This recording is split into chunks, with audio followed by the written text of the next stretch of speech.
So you guys wanted to talk about Jesus Christ? No. But if I may ask you, Palisa, do you believe it? Yeah, I do, and I pray. Believe in what? Yeah, believe in me. stars? Because nowadays everybody says that they are spiritual. But if actually that's specific, special, no, I'm spiritual. I believe in a higher power. I think that's what's common. You understand? And are you also like that, if I may ask? I believe in God. Which God? Because I believe that there is different directions, and we are now, and I'll tell you me how I see it. A lot of people will be like, I believe in Allah, which is God as well. Mara, the Muslim faith, iyo direct you to this path. Other people will say God, Jesus, Christianity, the Bible, iyo direct. So if you don't believe in the Bible, if you don't believe in the Quran and stuff like that, then the higher power is directing you to that higher power. How are you even getting information about that higher power? I think that's why I'm against African spirituality, because I think a disservice that they did for us is that they don't really have books where we can read what is it that has to be done. Whatever, you understand? That's not the case with African spirituality. Okay. Thing is, everyone has beliefs, right? And African spirituality is what we are as black people, whether you like it or not, whether you're Christian or not. Thing is, with African spirituality, people do it the wrong way. They do their things for themselves. But you need to understand that's why there's Sangomas in place. Yeah. Every time before you do anything, a ritual or anything, you need to go bula to see if your ancestors agree with what you're doing. Yeah. Same applies to some people. Not everyone you can be like I believe in African spirituality, but I can't use muti because my ancestors are against it. So it depends on what type of ancestors you have. Thing is, people think it's just black and white for everyone, and it's not the case. So I think that's what I want to say. Okay, how do you know that your ancestors don't want you to use umuti? I don't know. To bula. That's why I said that's where Sangomas come into place. Sangomas are mediators between ancestors and God. Yeah. So you have to go bula to check what your ancestors want. Sometimes you lose. So the Sangoma told you that. Yeah, you go bula, and then also again consulting in other words. Yeah, also again you see Kawena. Maybe if you go to a Sangoma, they don't maybe ask your ancestors if that's what will work for you. Because whatever muti they give to you, they have to first ask for permission from your Sangomas, because you don't want to invite dark entities into your life. Because not every ancestor is pure. There are people that were practicing witchcraft.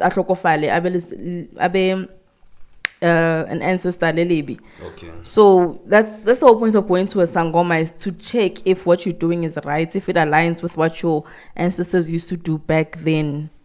That's how they come into play. So how I found out I can't use muti. If I use muti, something would go wrong.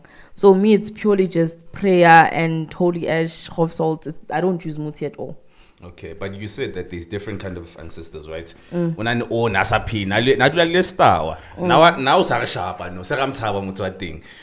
I'm just saying, you understand? Now, which ancestors are you now praying to, or consulting to, or acknowledging? Is it from your father's side, paternal side of the family, or your mother's side? And which one specifically? Is it your grandmother, or do they all think alike? Because me, the way you explain it and the way I hear from people, I feel like they don't think alike. Maybe it's a muti, too much, whatever. But who am I going to? Which one is valid? That's why as a person, all the time means you need to clean your msamo in order to invite pure spirits. And this thing of it's because you're inviting different entities. How many dubes are there in this world? You go you inviting other dubes that aren't even related to you, some were even bad. So the first thing it's off. But also how you know who to patla to. Most of the time as a person, the strongest ancestor is your maternal grandmother. That is your strongest ancestor. Hence I think when they're alive, they love you so much. I think maternal grandmothers have this love for their grandkids more than your parents will ever have. It's because they are your guardians on earth and in the afterlife. So that's why Hapa Upatla, you always, the first word you say is Koko Nabumkulu. It's because your grandmother, your maternal grandmother. So that's the strongest ancestor that you have. And also, how Patla, they're all different, to be honest, ancestors. Some want this, some want that. Like with me, I can communicate with them through dreams. Like the journey that I'm going to.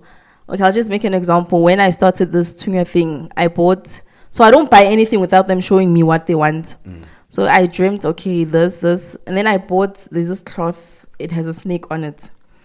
That's what I bought. And then another ancestor came, like, no, I want a different one. So they're all different. Which one are you listening to then? I have to listen to all of them, but also then you need to also go past and make them understand. I can't do everything that you want me to, because now I have like a lot of stuff going on me.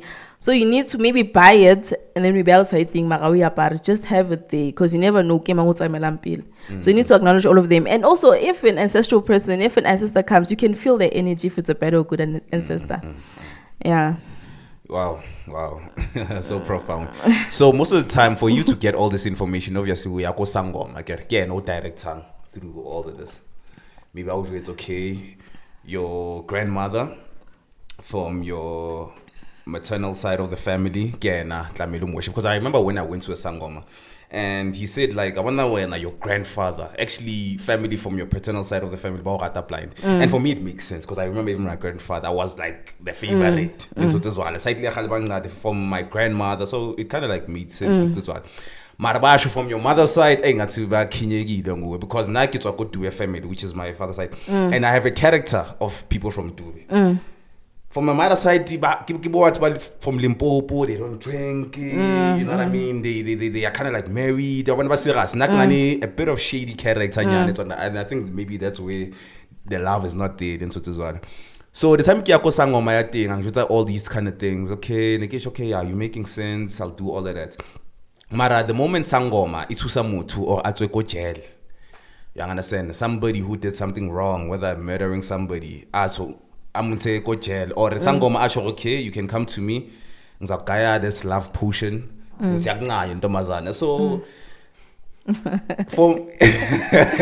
yeah, this person got so close to me in a point whereby he was now even bragging about it. So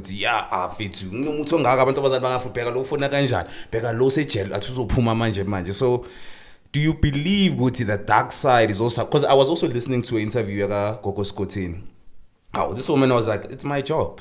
Whether somebody wants to get out of prison, they did bad or something like that, it's my job. But you did something bad. Mara, what is this force? That is, where are you getting this power? Is it from Satan? Because Satan has power. Inclusive, then we are forgetting ourselves. Or is God saying, nah, it's fine, dude, do that as well? Let me tell you something about ancestors, name. Yeah. If ancestors, the whole point of African spirituality,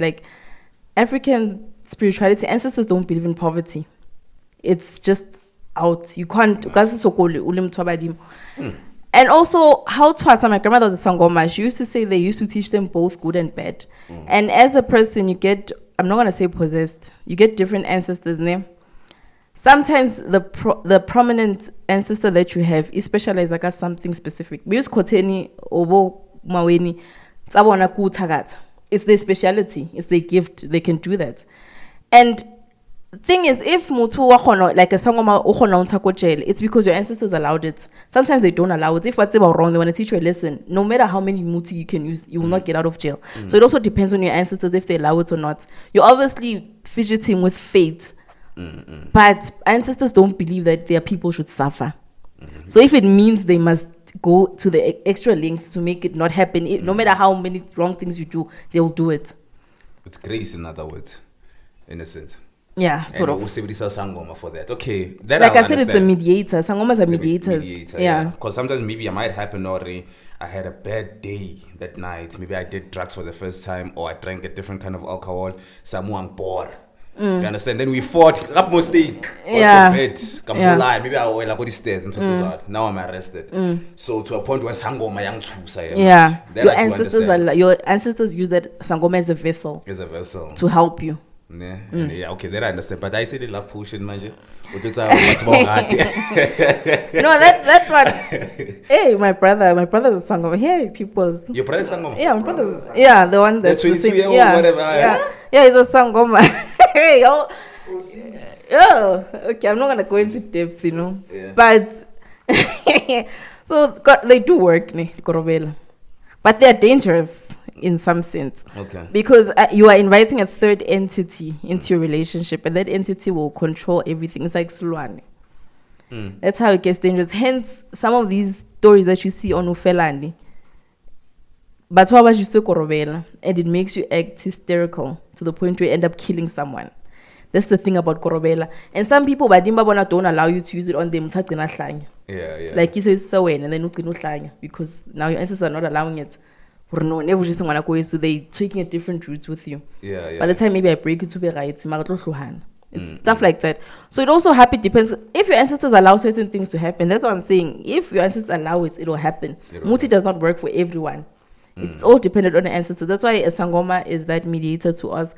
Maybe if I want to feed you Korabela, I'm going to go to a Sangoma and be like, Karabo, can I feed Karabo do with this? Maybe they'll say, yeah, your ancestors. Have to agree. The thing is, the minute you sleep with someone, you can access their ancestors. Yeah. That's why they say sex is spiritual. Yeah. You can access your ancestors. Yeah. You can access their ancestors. I can go consult. The minute I sleep with you, I can go consult about you and know everything about you. So, yeah, that's why sex is a bit dangerous at times for certain people, because that's how people get their luck stolen and whatnot. Yeah. But there's also a good luck that you get from that. Yeah, you can draw good energy from it, but most of the time it's a malimto. But why does it... Okay, let me explain from the little knowledge that I have from what I've read or what I've been hearing. Say, Ashoguti, when people have sex, in the Bible they say they become one. You understand? We think alike, whatever spirits, and I think it will go back to what you are saying, Ori. I can access your ancestors. So whatever, meaning that I'm greeting you and the people that are with you, which are your ancestors most of the time. Should those people, they are now with me, in a sense. We become one, meaning that if I sleep maybe with somebody, bad luck. Something better, those things are going to come to me. I'm going to attract that kind of negative energy.